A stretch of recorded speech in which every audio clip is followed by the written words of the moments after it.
Hey, wait a minute. Haven't I reviewed this CD before? Well, yeah, as a matter of fact I did.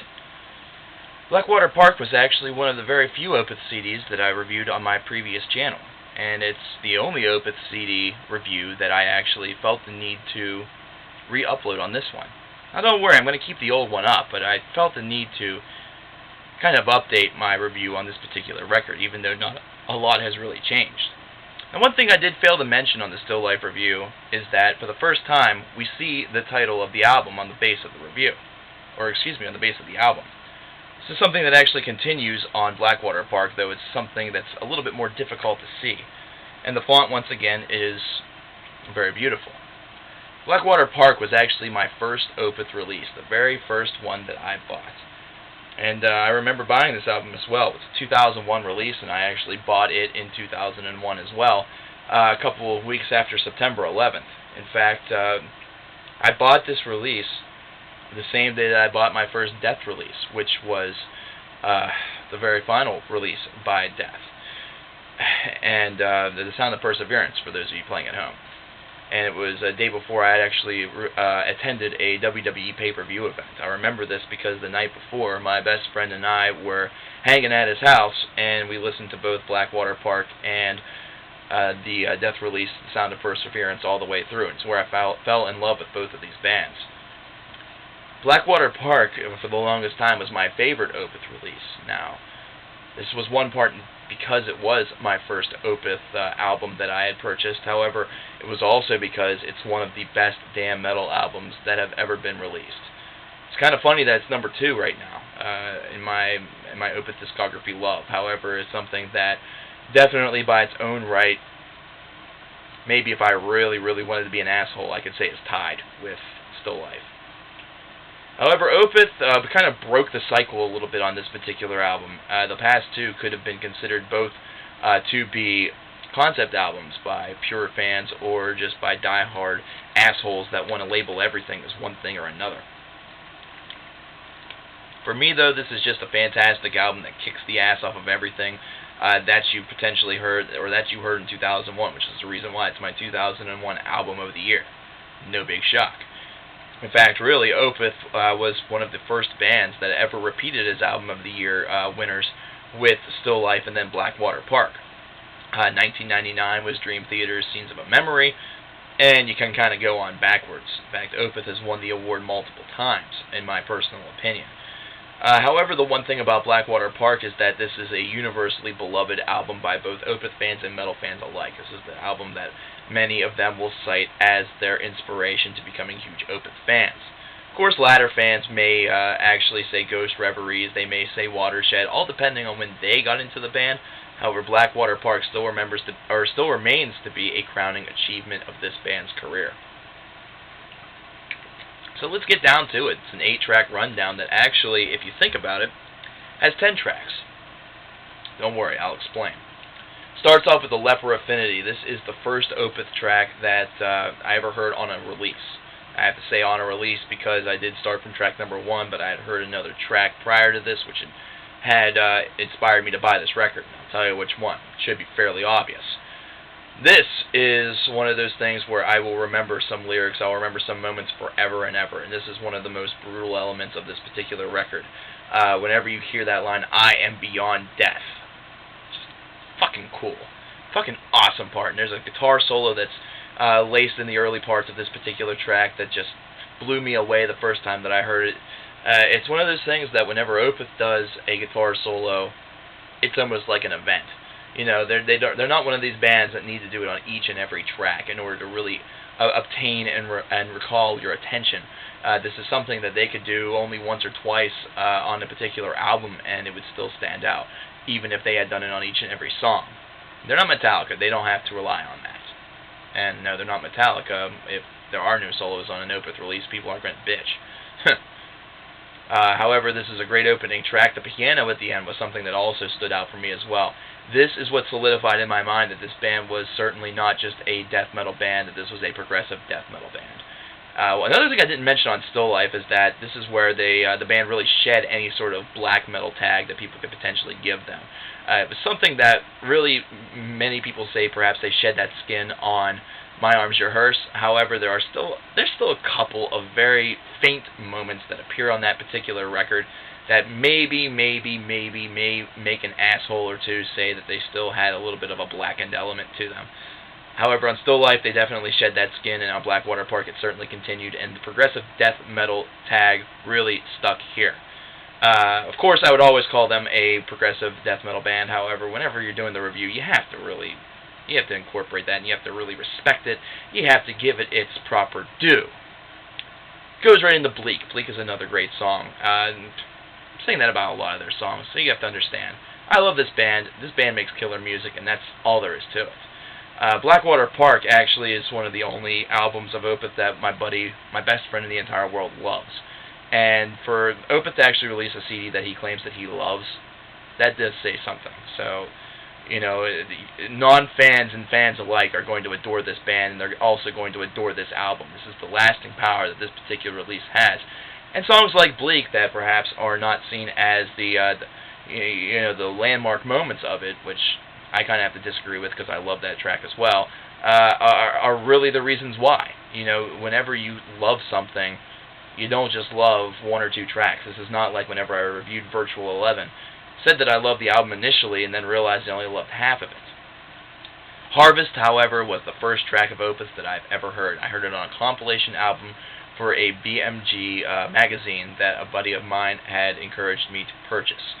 And I did so. Opeth was on the CD that came with it, along with, amongst other names, Nick Cave and the Bad Seeds, Coldplay, and Delinquent Habits. Yeah, not kidding. But at any rate, it was the first song that I ever heard, Harvest was, and it blew me away almost instantaneously. I immediately wanted to purchase this album because it was just that impressive to me. I was damned impressed. I loved the fact that it was a softer song that also had a certain element to it that you could kind of sense that this band could be brutal. This is also one of the most popular songs of theirs on YouTube. You, of course, can find the video for this. It's got, I'm sure, over 1 million, maybe 2 million hits. In fact, it was just something that was reposted on my Facebook wall a day ago. So this isn't something that's just me, man. I mean, I have metal friends, don't get me wrong, but I figured I was the Opeth obsessed nut that was going to be posting all the Opeth links on YouTube. Someone beat me to it, straight up. This launches into the Drapery Falls, which is track number 4 on the release, so we're officially halfway home. This is a long track, massive track, spans over 10 minutes long, and is kind of a night and day duality type thing, which is something that Opeth, of course, has always done very well. However, it's something that they defined a little bit more in a crossing pattern, where you heard the death metal, and then they would go into the cleaner vocals, and then would go back into the death metal, and they would do it kind of multiple times throughout a track. And this particular one, you're hearing the clean part at the beginning of this particular album, and then it launches into that death metal part much later on, about halfway through. So whenever you have a band that's able to do this, you're opening up a whole new can of worms, where they're able to do the duality once on the entire record, or they're able to do it multiple times per song. So, whoa. This is a band that literally has no real peak point. There's no ceiling. There's no glass ceiling above them. They can do just about anything they want right now, and it's kind of ridiculous that they can do so, but it's the absolute truth to it. And it launches actually into Dirge for November. This is another song that starts off with that kind of softer edge and then launches into A Death Year Apart. This is an album that definitely shows that duality in a very nice format, and I think it's the reason why a lot of people love this particular release. And this is another song where they blend that softer, more beautiful side with the brutal, and they're able to do it very well within the same song. I know, feels like I'm talking in circles. Probably sounds that way as well. Funeral Portrait, you're looking deathy right there. You're looking death square in the face. Fantastic track. It's a track that I fell in love with. The outro to this particular track is hypnotic. It's addicting. It's brutal. It's a brutal song. It has a nice intro that fades nicely into it. There's just nothing more to say. I mean, you've heard it, I'm sure. If you haven't, listen to the damn song. listen to the damn band. Stop being ignorant. This is a band that definitely demands your attention. If you end up not liking it, well, at least you gave it a fucking shot, man. You gotta understand why millions and millions of people love this group. It's not just because they're a name that's on a record that and people are buying it for the name. No, they're buying it for the music that's within it. And this is one of those albums that's well worth it. This is an album that deserves to be platinum, double platinum, triple platinum. I mean, come on. I mean, Katy Perry is platinum, but Opeth isn't platinum. So basically, what that's telling me is in order to be a platinum artist, you need to make something that isn't art at all. It just is something that somebody made on auto-tune, on like N-Track or something. I don't know. Fuck it. After that, you're going into track number 7, which is Patterns in the Ivy. This is the reason why I'm saying there's 10 tracks, because there's actually a Patterns in the Ivy Part 2 that's included in deluxe editions of this CD. Patterns in the Ivy is an instrumental. It's a lead into the title track on this release, Blackwater Park, which is probably the most stunning track on this release. It's the longest track as well, so once again, the longest tracks seem to have the most undulations to them, and is also something that Opeth does fantastically well. And this is no exception. This track is massive. It combines the light with the dark. It's something that contains some of the most crushing riffs on the entire album. The music on it is exceptional.